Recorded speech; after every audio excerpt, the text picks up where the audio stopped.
Good morning, everyone. Welcome to the Palais des Festivals. My name is Chris Forrester. 3D television has had something of a challenging year. Plenty of 3D channels have been launched and more are promised. But other than those sport and movies that we see in regular content, most broadcasters complain about the lack of 3D content to help fill those channels. This day, ladies and gentlemen, will, I hope, address that problem. We have up in the room a pair of 4K Sony projectors, the very first ever seen in Cannes, and absolutely the first ever seen in this Palais. So my special thanks to Reed Meedem for organizing the day, the Palais des Festivals for allowing us to destroy their wonderful Auditorium A, but especially to Sony's fantastic team from Japan and from the UK who've helped bring this day together. Ladies and gentlemen, we're honored this morning to have with us Akira Shimatsu, the Senior General Manager for Sony's 3D and Blu-ray division. Good morning, everyone. My name is Akira Shimatsu from Sony. And before going to 5 3D sessions, I'd like to touch upon latest 3D situation of hardware and content.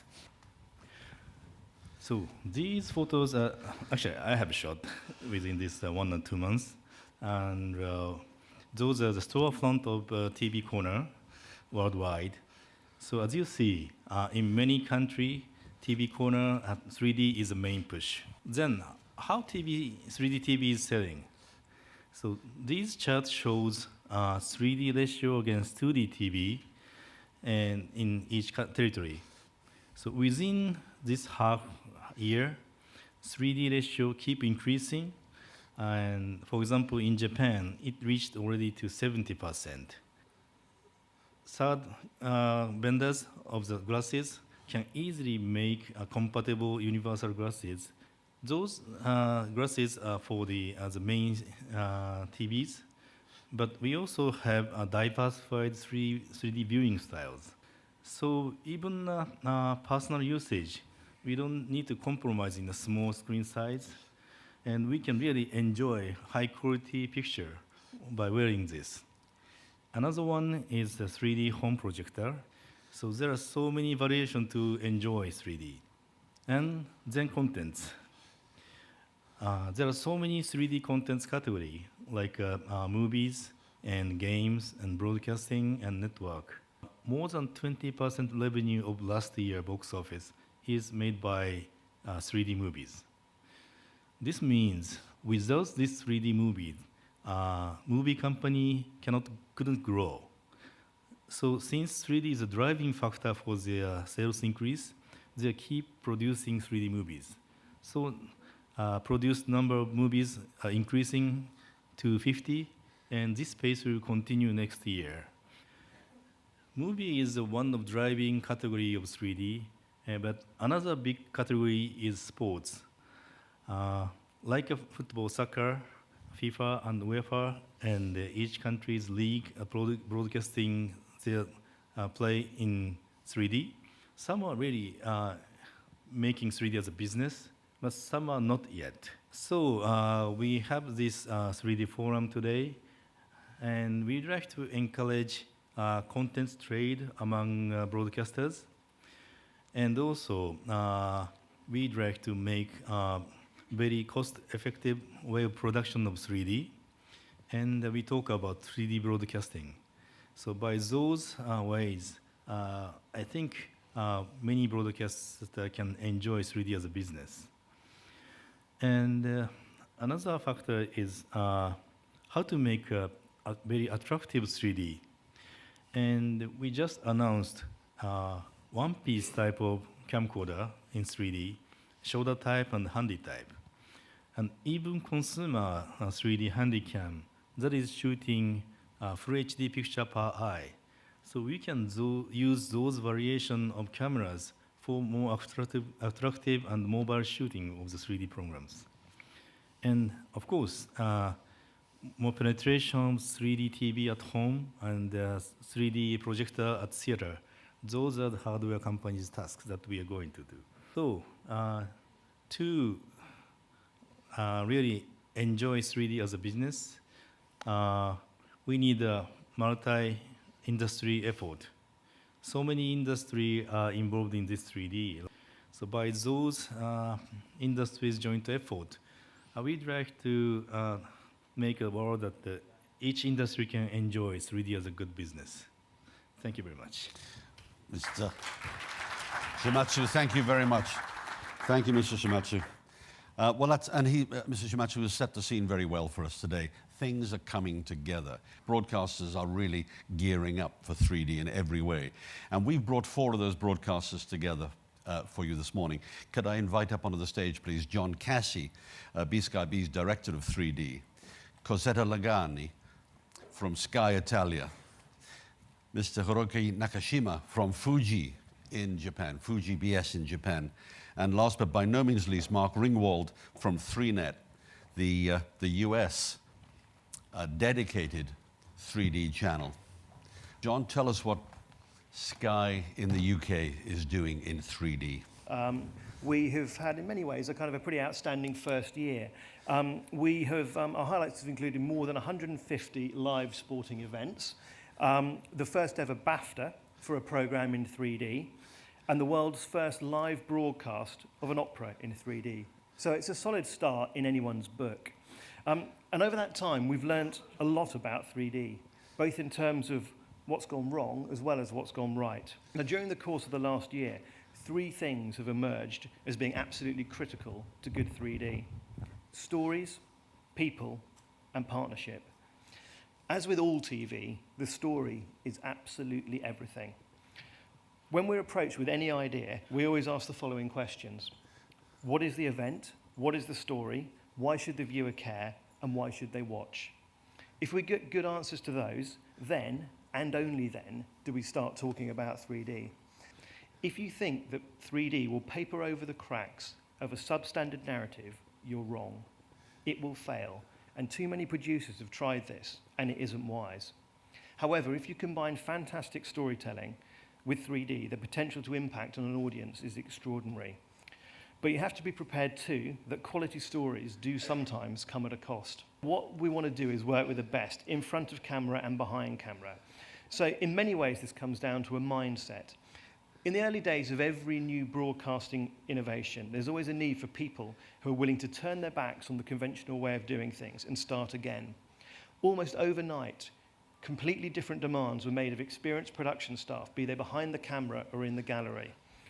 Given the considerable technical demands of 3D, we've put a great deal of effort into training up the next generation of camera operators and stereographers. So we believe the choice is stark. You are either the sort of person who accepts that things have changed, you adapt to the new conditions and start over, or you miss out altogether.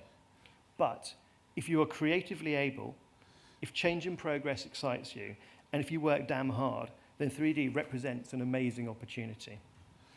Perhaps more so than anything else, we found out over the last year that collaboration and partnership is absolutely essential if you want to make really good 3D TV. It's vital that broadcasters, producers, and TV manufacturers work hand in glove. Variety is a critical factor in bringing 3D to the mainstream. What we all need to do is to destroy the myth that 3D is just about sport and movies. More generally, we've also noted during the last year that it pays to be humble, to be willing to go to the experts for advice. So while the right stories and the right people are critical factors in the fortune of 3D TV, we can't ignore the fact that the cost of technology is also critical to its fortunes over the next few years, both in terms of cost of production and the cost of TVs. Now, it's great that the cost of TVs are coming down, but to really break through, we need to find the cost of productions coming down quicker. For a company like Sky, the holy grail is to move eventually to the point where we can get 2D and 3D out of the same production. So stories, people, and partnership. These are the guiding principles that have taken us to this point. One of Sky's biggest successes in recent years has been popularising high definition in the UK and Ireland. I think that as long as we keep focused on what makes for good 3D, and as long as we work together, then maybe we can make something similar happen in 3D. Good morning. We have just launched our 3D channel after a series of 3D transmissions that we broadcasted in the last months. About 1 month ago, we launched the Sky 3D, and it is the first and as of today the unique 3D channel in Italy. It has about 60% of sports, 20% of movies, and the other 20% of general entertainment, documentaries, concerts, adventures, and so on. Another killer application for us will be Olympics Games that will be produced for the first time in the world in 3D. We think that it is really important to have a fully 3D experience of every kind of content, and so we are also discussing with the majors, and we just closed the deal with Disney that provided us 3 big titles for the launch. Toy Story 3, Rapunzel, and Tron Legacy. And also we are scouting for documentaries, concerts, and general entertainment that in 3D is really great. These are a sample of the advertising campaigns that accompanied the launch, both out of home and the press, but also web advertising. What are the issues that we are finding? The high cost of production, both for sport, because as of today, the 3D production is a double production respect to the HD, and also the cost of entertainment production, and so the cost for acquiring entertainment contents. Another important point is the 3D TV penetration that has to be improved, and the need of a 3D standard, technological standard for the glasses. The channel had a really warm welcome, not only from national press, but also from all the retail market. And the people and subscribers that we involved in these months, also before the launching of the channel, in 3D show, both for live events, but also for documentaries and concerts, were really impressed. And we registered really high peaks of visits to our Sky 3D channel, not only during the launch, but also till today. Good morning, everyone. My name is Hiroaki Nakashima from BS Fuji. Firstly, I will talk about Sunday Sunday. It's broadcasting on BS Fuji. It's a broadcasting satellite station. It's every Sunday night 30 minutes program.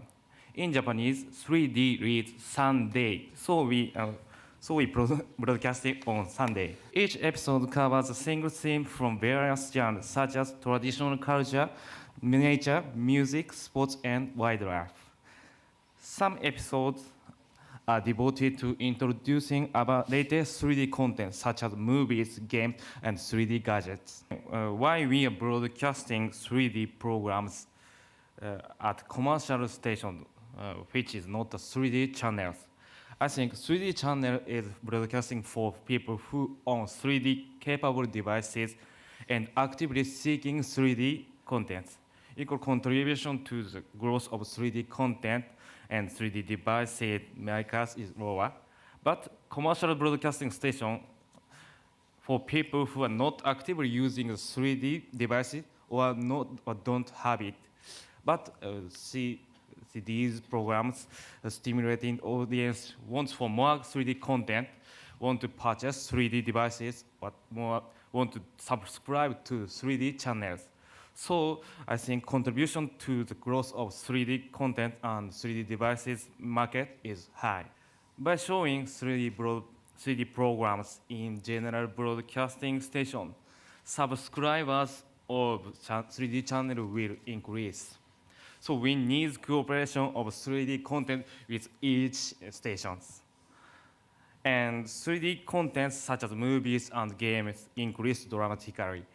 We'd like to appeal advertising effectiveness in 3D broadcasting as a place to experience these 3D contents. My name is Mark Ringwald, and I'm head of acquisitions and scheduling for 3Net. And 3Net is a joint venture of Discovery, Sony, and IMAX. And to date, we have about 115 hours of content in our library. And by the end of the year, we're looking to have 200 hours. And then one of the first questions I always get asked is, well, you know, is this 3D going to work? Will people buy 3D TVs? You know, how many? And well, I just want to kind of put that to rest right now. So thanks to the wonderful people at Sony and the other major TV manufacturers, everyone here will be getting a 3D TV set. That's because when you go out and buy a TV this year, the 3D technology is already going to be baked into these sets. So if you're buying a set over 42 inches, it will already be either 3D enabled, meaning ready for 3D, or 3D capable, meaning you just need to buy the glasses and a transmitter. So, you know, as homes in the US migrate from standard def to high def, or people buying already have high def sets and buy new ones, which they are increasingly doing, they will already have 3D sets. So the question we should be asking ourselves is, will there be compelling TV to watch in 3D? And you know, like John was alluding to, in the early days of HD, as long as you put some kind of picture in HD, people were happy. Well, in 3D, we've already kind of reached that threshold and passed it. So really what we're looking for at 3Net are great 3D content that needs to tell great stories, filled with interesting and well-developed characters, and just like in 2D. But in addition, the content needs to make bold use of the 3D environment to give you that fully immersive 3D experience. 3Net is looking to show a wide variety of type of programming.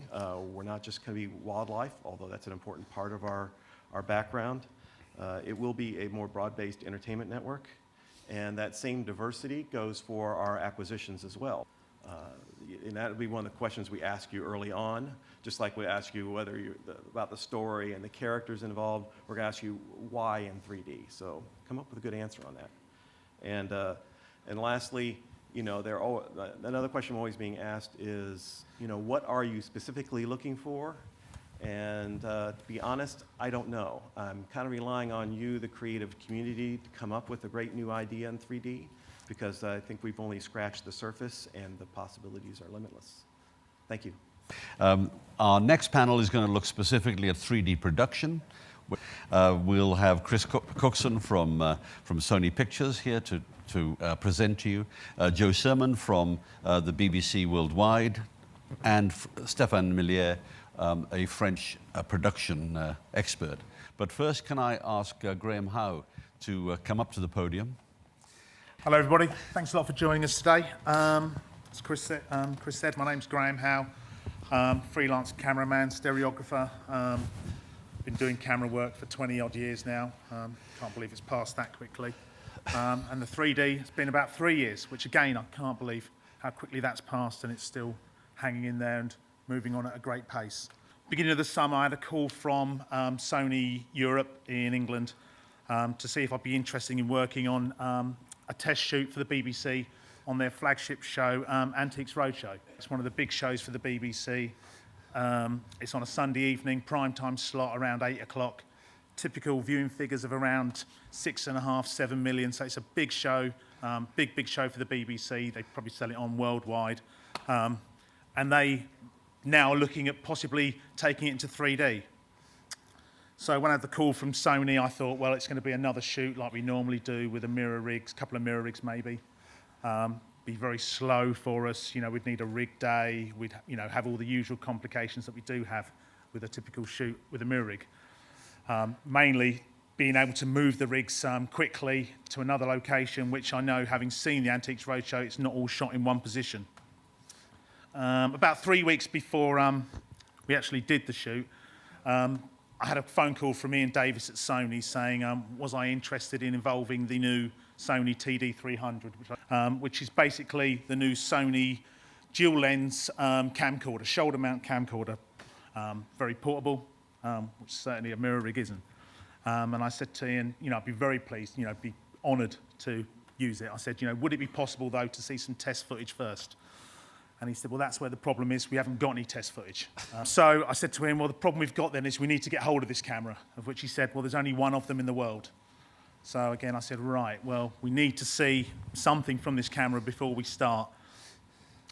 So we couldn't do that. So what we decided was we'd go with a mirror rig to do all of our A footage, our A camera footage, and we would incorporate the Sony TD300 as our B footage. So fast forward to the day of the shoot. We're told that we've got a 10, 15-minute window with the show's main anchor, Fiona Bruce. 20 minutes before we're due to use her, we have a slight problem with our mirror rig. But due to the bang-on time that we needed to use Fiona, we had to suddenly think, oh, what are we going to do here? Are we going to just try and do it with the mirror rig and possibly, muck it up? Or do we just take a chance and do it with the TD300? So we put the camera on the Steadicam, all had our fingers crossed, and started doing some links with Fiona, and then we started incorporating some walking, talking shots with Fiona. So what we did was we knocked these shots off, and then we went back into the viewing area with the senior BBC staff. The quality was fantastic, absolutely brilliant. This camera's going to, revolutionise shooting 3D. Where it's aimed, I think, as the people in the previous panel said, where I think it's going to be aimed is going to be people that have got a budget. If you've got large budget, if you've got loads of money behind you, then you'll probably carry on going down the mirror rig route. If you're a wedding videographer, if you're shooting a magazine program, if you're shooting news, if you're shooting anywhere that you're going to need to be moving around a lot within a day and you haven't got the time, the money to sort of keep shooting all day and then go on to the next day and on to the next day, this camera is going to be for you. The quality was amazing. And I would seriously recommend it to anybody that wants to shoot 3D on a slight budget. You've still got to know your 3D. You've still got to be able to see a good shot and a bad shot, good 3D, bad 3D. But if you can see all of those, if you can work in those parameters, then this camera's for you. People are intimidated by 3D production. And this is one of the questions that I think a number of people touched on, what's it cost and how's it going to be done? What does this mean? Does 3D really have to break the bank? Well, we would say no. The question is, can you shoot 3D on a 2D schedule and work in the same kinds, generally speaking, of budgets? Well, that's the job that my team has right now, is to develop and share a way to shoot 3D with the most minimal impact on cost and schedule. Our premise is that with the proper planning, as was said in the last panel by several of the people, and we can't emphasize enough, planning is the most important part of doing 3D on a budget. And careful execution, it should not be more complicated and it should not take longer. And most importantly, it should not be that much more expensive. Some, but not much. So the 4 key components: planning, planning, and planning, and planning. And then staffing, and then the equipment you choose, and the workflow to get this done. 3D is about managing the physical relationships between the characters and the objects in the scene and creating a sense of relative depth and relationship. Depth is a creative element that can and must be controlled. A depth budget is all about planning the course of the depth as you want it to evolve over the scene and from scene to scene. One of the things that people ask me a lot of times is, how much 3D can you stand to watch in one day? And I kind of like to say pretty much everything from when I get up to when I go to bed. Because 3D is a normal sensation for most of us. And if we create 3D in a way that is fully aware and takes advantage of what the audience is receiving and understanding that, then we can create an experience that will be as natural, normal, and pleasant as normal 3D in life. The 3 learnings that I've really found myself paying attention to over the last 6 or 9 months or so are as follows. The first is to play the long game. When some 3D detractors are talking about when you have the average family with 2.4 kids surrounding their television set, what about the angle? How are they going to receive the 3D? I would urge everyone in this room to play the long game and think beyond television, to think about 3D on desktops, 3D on laptops, 3D on smartphones, 3D on tablets. And what we're trying to do at BBC Worldwide is to future-proof the content that we have coming through so that the content can work on all of these devices. The second point is we've learnt a lot about genres. But when it comes to television, we're really trying to push into the other genres that consumers are declaring an interest in, namely natural history, which is a really strong genre for BBC Worldwide, and also music, which is another really strong genre for us. Then the third point really is about constant innovation and constant experimentation. And for us, particularly in the natural history field, we see 3D as very much being the next step in a continuous innovation process for us. A trick of the trade that we've stumbled upon, which is how we're very much moving into this territory, because undoubtedly to make a 6-part series in 3D would be very, very expensive, is that we'll take the 3 or 6-part 2D series and we will simultaneously shoot a 90-minute or a commercial hours 3D special, and that seems to be a business model that's working very well for us to partner shoot. For more than 15 years, Gedeon has been producing high-end documentaries, more than 500, that on subjects such as adventure, nature, and science. And most of these films has been shot in inaccessible area of our planet, like the pole, the abyss, in the earth of the rainforest. And we always have been searching for innovative technologies that would, in order that the audience member can feel that they are not viewing a documentary, but they are in it. And 3D was a perfect thing for us. The first project is a 3D documentary co-produced with Canal+, 3Net, and Discovery UK, and several other broadcasters in 2D. And it's about an expedition putting 30 scientists from all around the world in the earth of an unexplored region in South Madagascar, the Macaé. We decided to work with vertical rigs with mirrors. To follow the scientists, we needed to have a shoulder camera, but the weight of the equipment existing was much too heavy and needed at least 3 persons. And so we decided to develop our shoulder pod. The commands were motorized and gathered on the same pod, which was also equipped with a viewfinder to allow the camera operator to find his path and express his talent, which is 2 Sony P1 camera, which is the best compromise for quality and weight. And altogether, this shoulder pod weighed 18 kilos, which is still a lot for someone to have it on the shoulder all day. So you have the camera operator carrying the pod, managing the frame and image measures, and the stereographer in his back, taking care of the stereoscopy with HF command, and carrying batteries and HDCam SR. On the top of that, we had 2 shooting teams, and on the top of them we had a stereo supervisor who was controlling the entire crew and discussing with the director, and a visual engineer taking care of the equipment and controlling the 3D rushes every day, or I must say every night, when the team was coming back. So in a valley, in that remote places, we had to have these technical tents. We took their traveling platforms on rail and on cable, and we also took there a crane and even a balloon. So obviously it was more complicated than shooting in 2D. The second experience we have is a movie for Arte, the French-German channel, and Discovery UK, about the French coast, following the French coast on helicopter. So we wanted to have very stabilized and quality images, very stabilized shots, but we could not find an helicopter system that would work on 3D. So we decided to adapt a STAPC with a side-by-side rig to allow them to receive 4 camera Sony P1. This is the system. 3D means a lot of adaptation, training, and development. And as the people before me, I would say the preparation is the key. And I'm meaning that the directors who want to shoot in 3D really have to be interested in the technical process and to be able to transform them into artistic choices. The director and the DOP need to work closely with the chief stereographer, with the stereo supervisor, as you say. He is the key person of the film also. And you need the right tools, and you need the right time to do the post-production and a lot of correction. Having said that, I want to say it's absolutely fantastic. And for a producer, when you start at 3D, you cannot go back.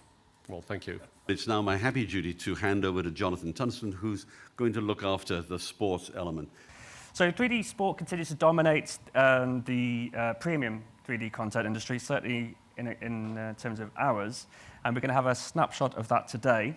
So we have Brian Burns, who's the VP of ESPN.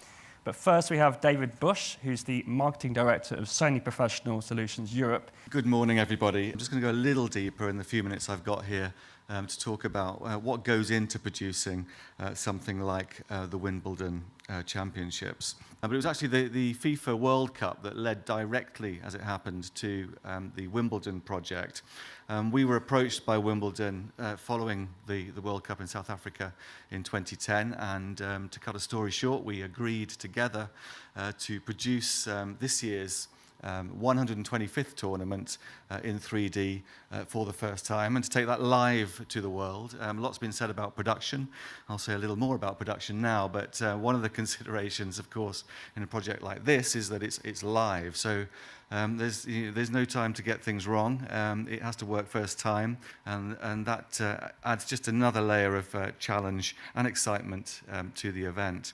There are a number of production as well as technical considerations to take account of in an event of this nature. A lot of the things that are getting done in 3D are getting done for the first time, so there is an awful lot of learning still going on. Some of the things in this particular event, and it's typical of sports events, is considerations of camera locations, squeezing around an HD production, which is often taking pride of place, particularly for television productions, managing depth budgets, the production style. In working out what is the 3D story that you're wanting to tell. In some areas, the 2D and the 3D stories can converge. In other instances, because of different camera positions, the different ways that you're cutting different types of events, you want to tell a story in a different way, and that leads to different production challenges, of course.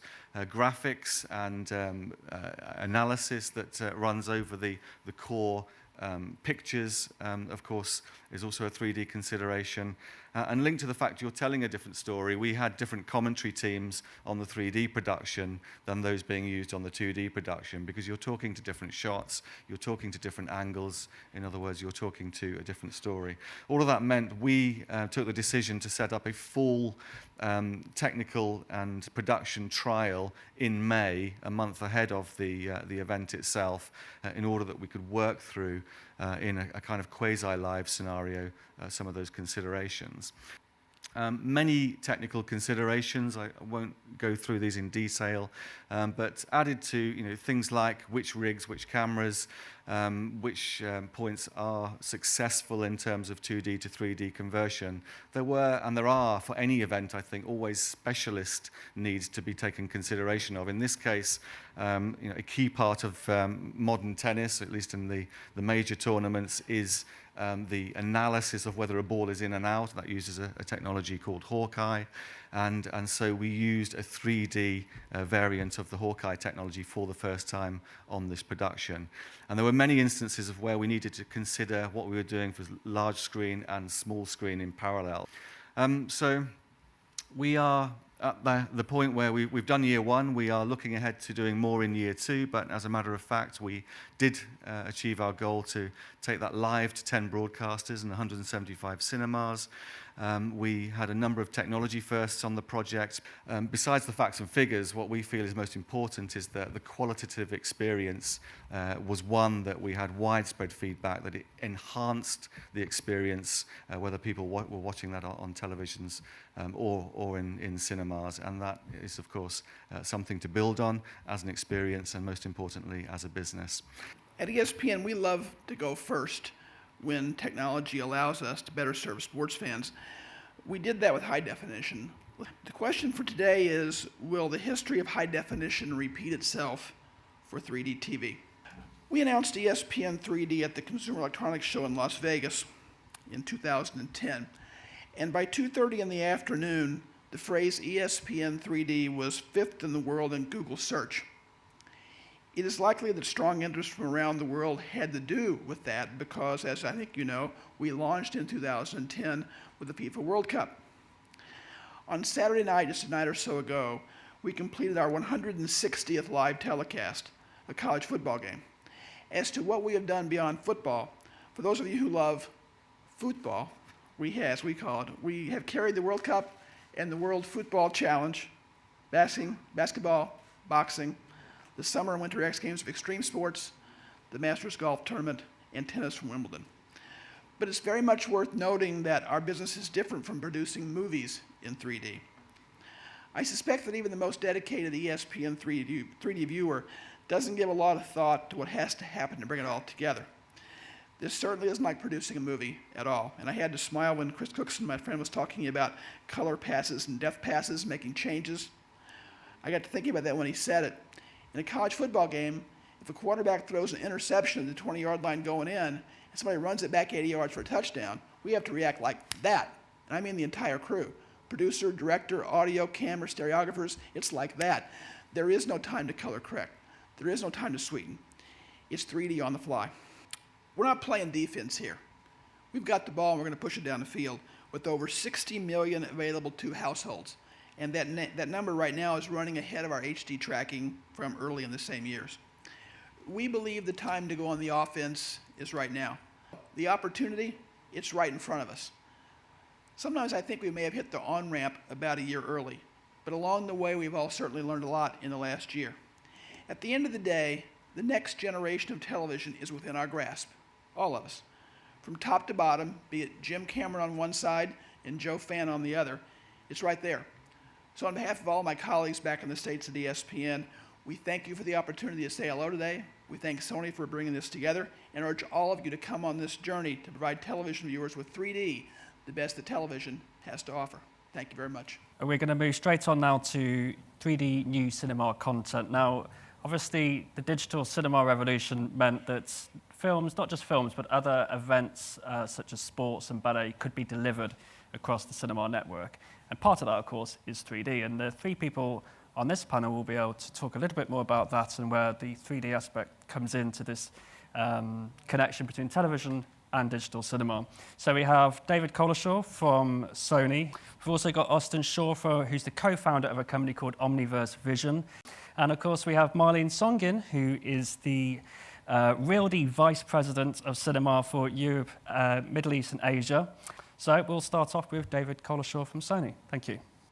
Okay, so one of the key things about Sony Digital Cinema is we go out there with a 4K chip as opposed to a 2K chip. The majority of equipment prior to 4K coming onto the scene was 2K. Now, if you look on the screen there, HDTV and 2K are very, very close. There's a few pixels in it, but effectively the 4K is 4 times the size of 2K. Now, what that does, it gives you much greater definition on the screen. So when we were designing the technology that we were going to employ in digital cinema, we wanted to make sure that we were giving the best possible presentation that we could to cinema goers. So that's the key reason for having 4K. There is a lot of 4K content out there, and it's growing all the time. The one thing that we feel is 4K is the only opportunity you've got to see the movie in the way that the director originally intended it to be seen. You've got all that rich color and high definition in the image. In terms of the 3D piece, the 2K projectors use something called triple flash. Triple flash means flashing one image of the right eye and then flashing one of the left eye to give your brain the impression that you're seeing 2 images simultaneously on the screen. The Sony 4K projectors, we have a 2-lens system.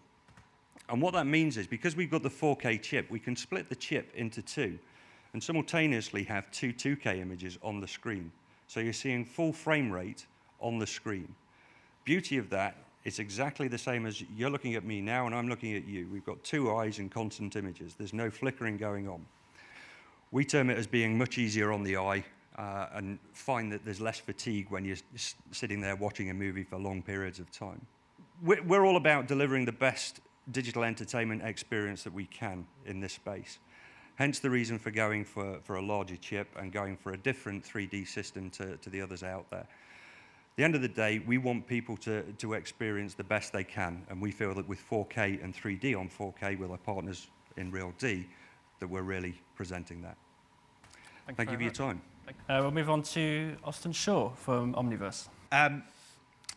Allow me to introduce Omniverse Vision. We're a new company in the cinema space.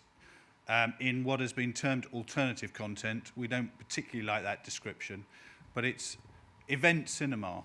And it's a new part which I'm sure you're all aware is growing very rapidly, and it's a product of the rollout of Dave's 4K and other digital projectors that offer up a greater variety to the exhibitors. So we've set out to provide music content, theatre content, we're doing limited sports content, but taking events into cinema. When I said this is a new business, we did the Les Mis 25th anniversary exactly 1 year ago, and we managed to get that out to 1,300 screens. By the time Phantom has gone out 1 year on, it'll have gone to 2,000 screens. So our business is a very rapidly moving part of the industry. And it's a piece where exhibitors are very keen, obviously, to fill Tuesday nights, Wednesday nights, Thursday nights. Will we ever compete with the Hollywood movies and big 3D movies? No, we won't. But what we're trying to do is push fan bases into cinemas for events, must-see events. As the rollout continues, I am absolutely confident that the opportunities for 3D content will start to match 2D. I think we all also have to ask ourselves a question in terms of content and event cinema, which is, if you're going the 3D route, why are you doing it? Why is that event going to sell better in 3D than 2D and justify the price differential both from a production point of view and from an audience point of view? So if there are producers of 3D out there, I would stress that you ask yourselves why and how do you distinguish 3D and make it a selling tool to an audience? Because at the end of the day, without that value chain to the audience, we're not going to be producing anything. For event cinema to work, it has to be compelling content. We have to give people a reason to turn up to the cinema on that particular night and say that, for instance, we earlier in the year did a JLS 3D concert film. Now, JLS may not mean much to anyone who's not from the UK, but they're one of the big boy bands in the UK. They did a 3D concert, and we nominated June the 3rd as JLS Day. And we went out to that fan base and say, you have to come to the cinema to see this piece of 3D, because right now that's the only place you'll see it in 3D, and it's an exciting product, and so come see it. That film that weekend, we were the #4 film behind The Hangover Part 2, Pirates of the Caribbean 4, and another X-Men 4, I think it was. So as a single piece of alternative content or event cinema, we were able to be the #4 film of that weekend. But that was compelling content, and it was compelling in 3D. So I don't want to put anyone off 3D, but please, when you come to us, have a reason for it to be in 3D. And the other thing I would say to the 3D community is look at cinema as a part of your value chain. Think of us up front as part of your distribution. We're not people who can jump in at the last minute because you've done a DVD deal for Blu-ray, you've done a television broadcast with Sky 3D, and now you think you want a piece of cinema. We all have to work together as a community to unlock the value and support the higher budgets at the moment to enable 3D. Okay, well, thank you. We're now moving on to Marlene Songin. So I'll hand you over to Marlene. What's interesting is that in the cinemas, the average occupancy for a theater is only 25%. And when you think about that worldwide global box office, what that constitutes, and that's only generated by 25% of an occupancy in a theater, in a typical theater. So the cinemas really wanted to see, well, what can we do? It was a really great opportunity for alternative content and for that to evolve. And also, when you've got things that are 3D and premium experience, it also kind of rings dollar signs, if you will, about its premium price as well. So, and with these kind of events, they really also give opportunity to create a particular event. I think Austin was talking a little bit about that, is that that's how it works in the cinemas, is that they have the ability to market these kind of events, and they have an ability to really kind of tap into their local markets to really market the particular event that's going on. In terms of the alternative content, arts is really kind of the dominant genre because it's something that easily has a universal appeal to it. So something an opera can play in the US as well as it can play in Europe or Asia or Latin America. So it's the easiest kind of thing to bring to the market that way. And then also there is for sports and music, I mean, we've seen plenty of examples of that today, which are amazing, and you know, just builds opportunities in terms of other 3D events that can be captured. There's a lot of great things out there that we've seen, and there's a lot of great things to come with the future of 3D. So what we're doing is we also have RealD Live, and what that does is that it allows the cinemas to bring live 3D into their auditoriums. So what that means is that they can show these kind of things, that they can show Wimbledon, that they can show the World Cup, that they can show the Olympics. So, and it also provides the capability for the broadcasters to be transmitting that 3D signal from the broadcast site to the cinemas themselves. What we've worked on, and we've been really excited about it, is Carmen in 3D. So this was the first ever opera captured live in 3D. Basically was we made more or less a feature film. We took those 2 nights plus a dress rehearsal, and with 5 camera shots, we were able to capture, you know, quite a variety of different shots and do a typical, you know, production, and then go into post-production with the film. So we showed that in over 1,500 theaters. It was the largest ever distributed alternative content, and it was only available to our RealD equipped cinemas. What we're working on right now is Madame Butterfly, also with the Royal Opera House. So this is our second production with them. Right now it's in post-production, and we've just seen the first kind of go at it last week. Looks amazing. And you know, what I really think is great, just to echo what other speakers have said today, is about the quality, and about the quality of 3D, and you know, maintaining that. Whether RealD is directly involved in a production or helping enable more cinemas to showcase 3D, we see as an exciting development and growing source of, for 3D in the future. So thank you for your time. We have our final session, and this is not to be in any way minimized. Who pays? Now, of course, the consumer always pays one way or another, particularly in a pay TV environment. But where's the advertising support? And this panel will be looking very much at whether the advertising from the creative community is beginning to flow through into 3D television. We've got a great panel.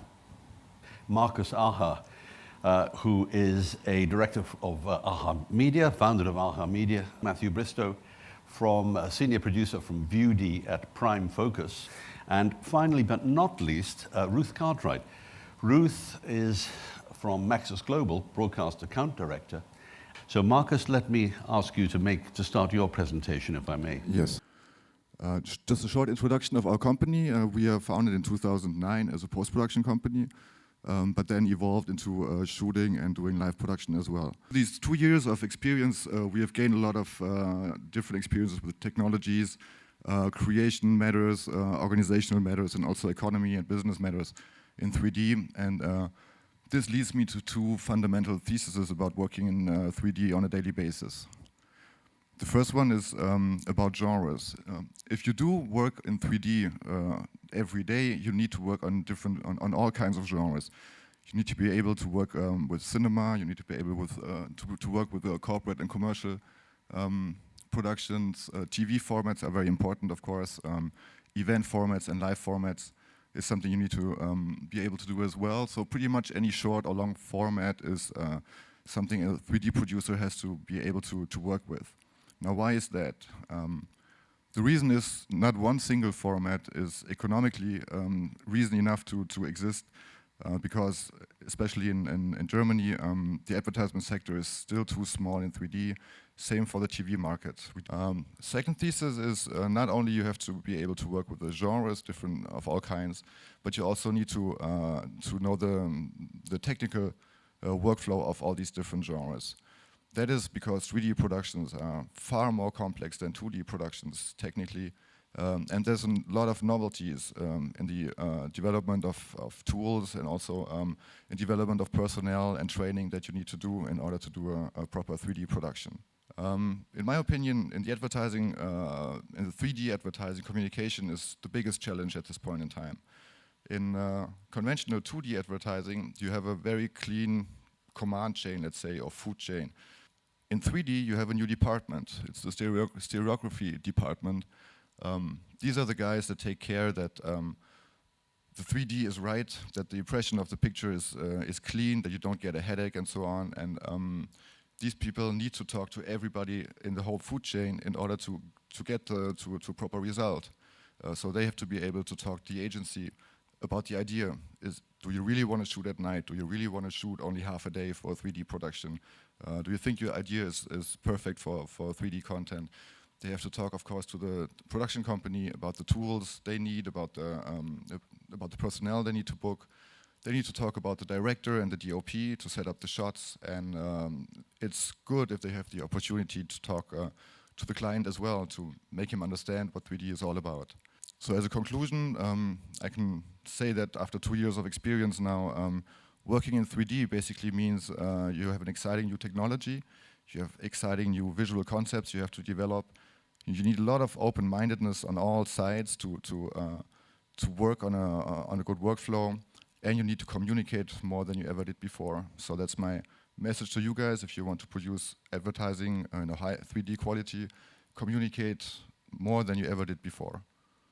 Thank you. Matthew, let me turn to you. Again, you've Prime Focus has carved out a very nice niche for itself in 2D to 3D conversions. Oh, and what's that little series that you're working on with Mr. Lucas? Are you talking about Galaxy Far, Far Away? That Galaxy Far, Far Away, yes. Yes. For those of you who may not know, we're at Prime Focus. We're a 2D to 3D or a 3D content creation company. I think the term conversion does get kind of bandied around quite a lot, and in terms of what we do, I think conversion does a disservice. We've taken 3D creation into the high-end visual effects process, and Prime Focus is a company, we have up to 3,000 people working globally on multiple shows. It really is not a straightforward conversion process. There's absolutely nothing automated in what we do. It's all handcrafted visual effects artistry. Exactly the same processes that we use for our film conversion work that we've done in the last 12 months on Harry Potter, Narnia, Transformers. It's exactly the same process as an artist themselves who are working on commercials. I think one of the problems that we're seeing with commercial uptake now is there is the lack of content, and I think we've all covered that, and we've seen a lot of discussions on that today, whether it's on televisions or in the cinema as well. But it's how you, with the cost implication that goes with that, because there is an uplift to creating 3D, capturing 3D, or generating 3D, how then you best exploit that for your product. So Gucci was a fantastic example of that. So despite being shot mono, we created a 3D version. That was then used in a cinema campaign, on a TV campaign. It was used at the launch event for the product, where it was back projected, 3D back projected onto a screen. And then we created anaglyph versions for iPhone and iPad. So that initial cost outlay has probably paid back tenfold. Now, obviously, Gucci's a premium brand, and perhaps their budgets are much higher, but through our own communication with our clients as well. We can map and create and develop a budget that suits your product. So if you have a 30-second spot, seek out the experts, speak to those experts, and through talking to us and communicating, develop a 3D depth mat and budget, which is really going to work for your product as well. And part of the last 12 months of developing this process and the work that we do, it's as much about educating ourselves as the technology moves very fast and the requirements change, you know, on a kind of daily, weekly, monthly basis. It is also about educating our client base as well. And I think we find, or I find now, sort of 12 months, 16 months on since the explosion of Avatar and Clash of the Titans and Alice in Wonderland, which really drove in the UK and certainly in Europe the 3D theatrical-wise and TV-wise. We've really matured as a post-production community and as a filmmaking community now, to the extent where filmmakers that we're working with, the likes of sort of David Yates and Michael Bay and James Cameron, are embracing the process and talking in an emotional and a creative language as well, because the technology is finally caught up with what we're hoping to put out there into 3D. So, definitely. Now, Ruth, you're at the sharp end of this. Tell us what Maxis is doing, what your clients are asking you to do, and how you see the 3D activity for your publicity clients percolating through to the system. Okay, so I mean, at the moment, sort of here today to actually give sort of an agency and a client point of view on 3D TV, and I don't think that myself or an agency can dispute that the numbers are growing very quickly. There's been a fantastic uptake in comparison with the growth of HD when it initially started as well.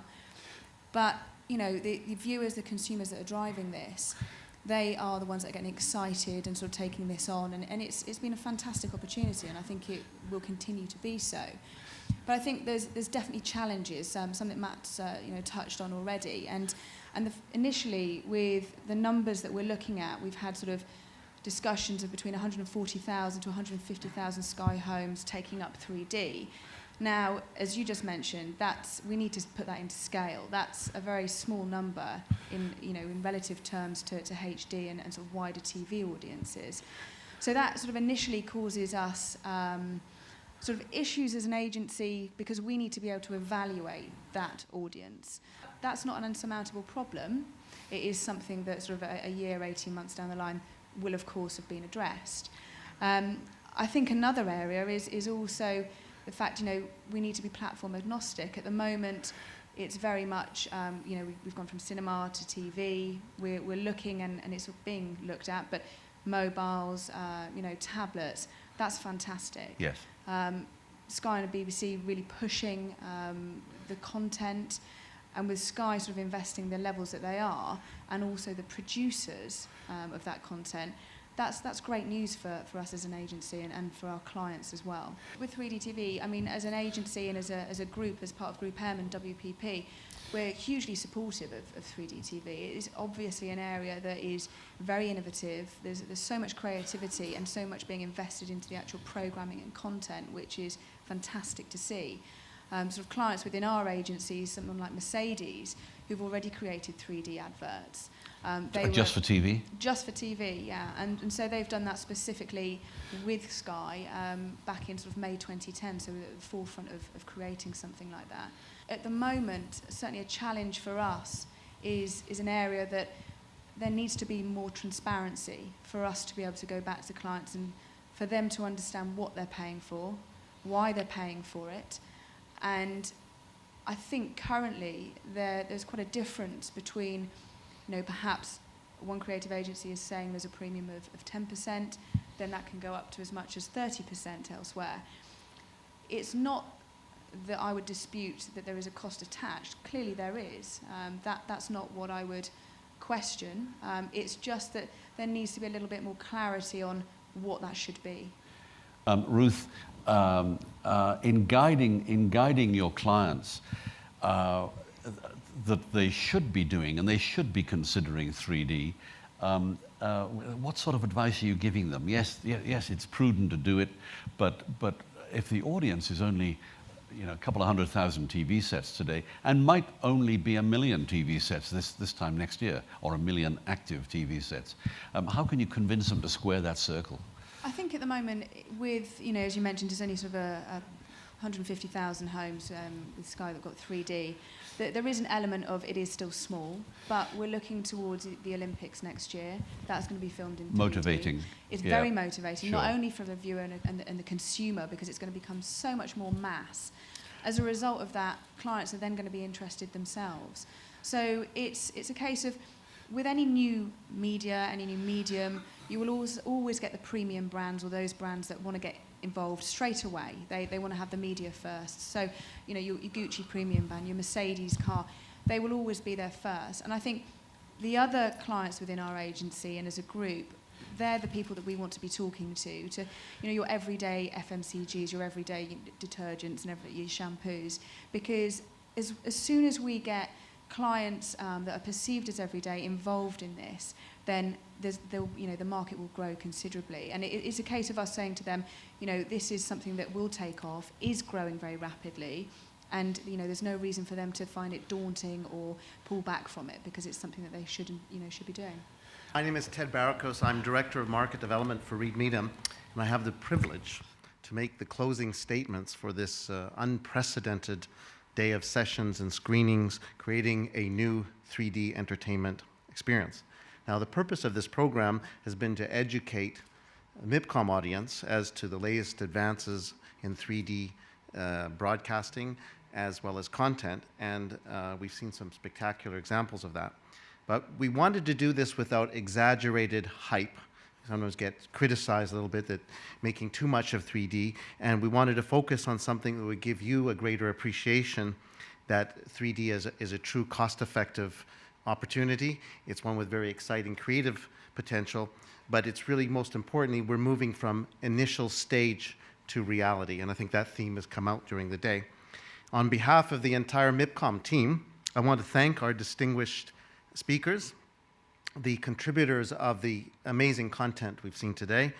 I'd like to thank Chris Forrester, who's done an outstanding job as our moderator, the technical crews who've made this possible, and last but not least, I'd like to thank Mr. Akira Shimazu and the staff of the 3D and BD Project Management Division of Sony Corporation in Tokyo, who have made this experience possible, including bringing this very complex installation of state-of-the-art with the Sony 3D 4K SXRD digital cinema projector, which has never been shown before in Cannes, and I hope that you have appreciated this experience. So thank you very much.